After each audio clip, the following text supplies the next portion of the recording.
Good morning, my beautiful mommies. I hope everyone had a wonderful weekend.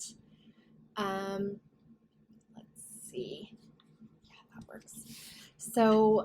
Wanted to share. I've been talking about myths that I had going into motherhood. My career was in marketing, and so I had, been working the typical 40, 50, sometimes in my career, 60-hour work weeks.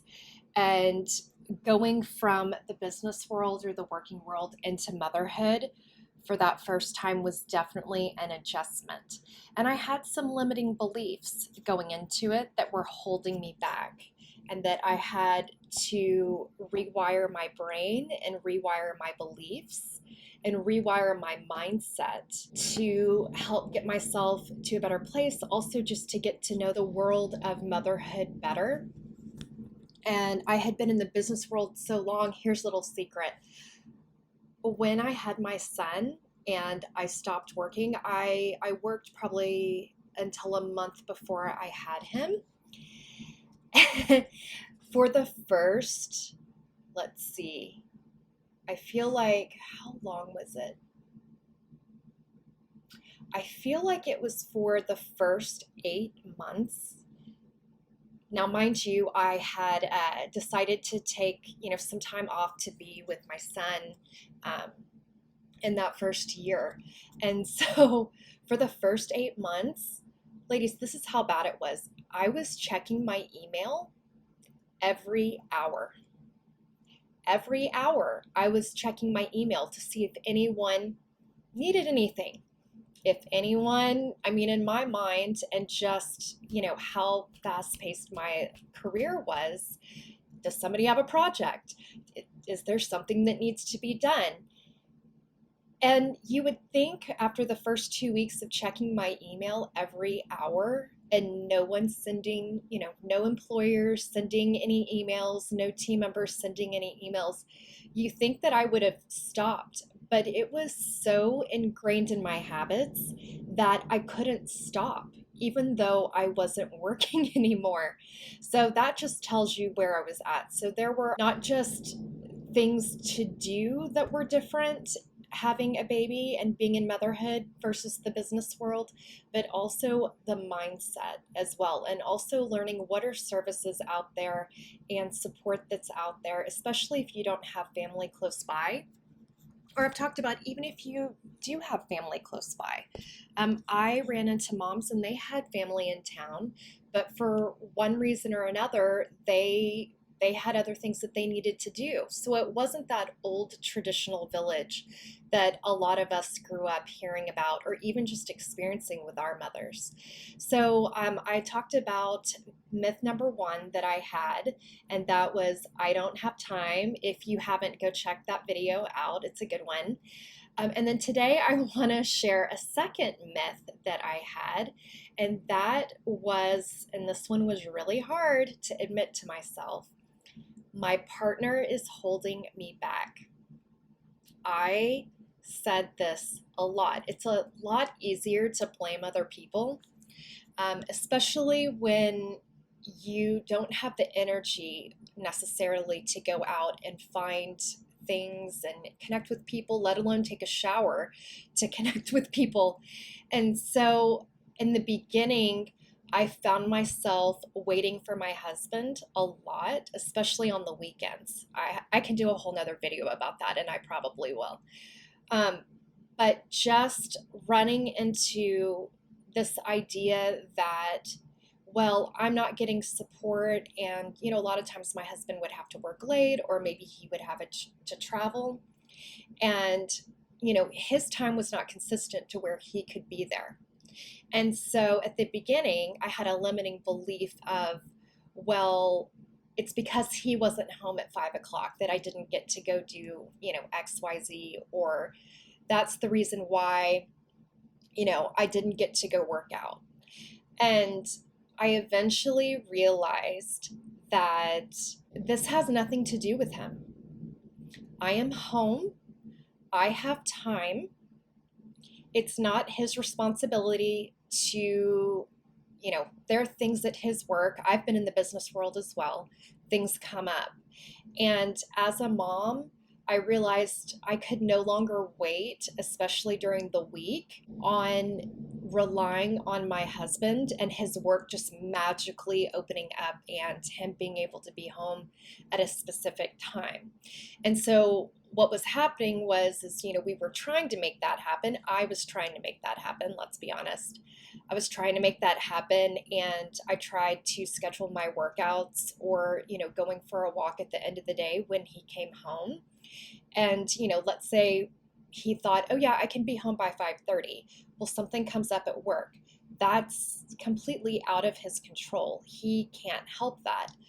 But I found myself realizing that I have to find other ways to get reliable support. I need to find ways during the week to find reliable connections. My husband is not my only source. He is not my only source. And so I finally, you know, 3 months, I started to reach out. I went on different apps. I started to take care of myself. But at the beginning, I was very triggered. And the problem was, not only was I getting triggered when he couldn't make it at the time that, we had originally planned, I was starting to feel resentful. And this was really hurting our relationship. It wasn't good. It wasn't good. And I realized that, as I mentioned, he is not my only source, and I need to create my village. They talk about it takes a village to raise a child. If I don't have a village, I need to go out and find one. I need to go out and create one. I need to be accountable for myself. I need to stop complaining.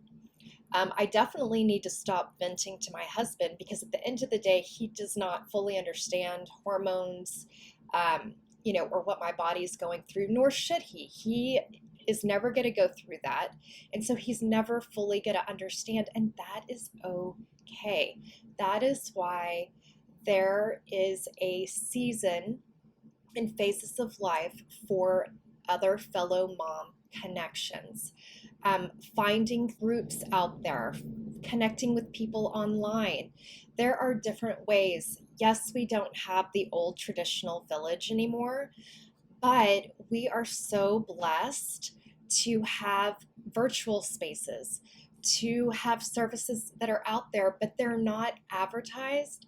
And a lot of times we go in not knowing that they even exist. And by the time we find out that they exist, we're already a year into motherhood, and we're just trying to barely survive every day and just hang on and, do the next day. I did go into motherhood thinking that, life was going to be a certain way. And when I got into it, I found out that it's different.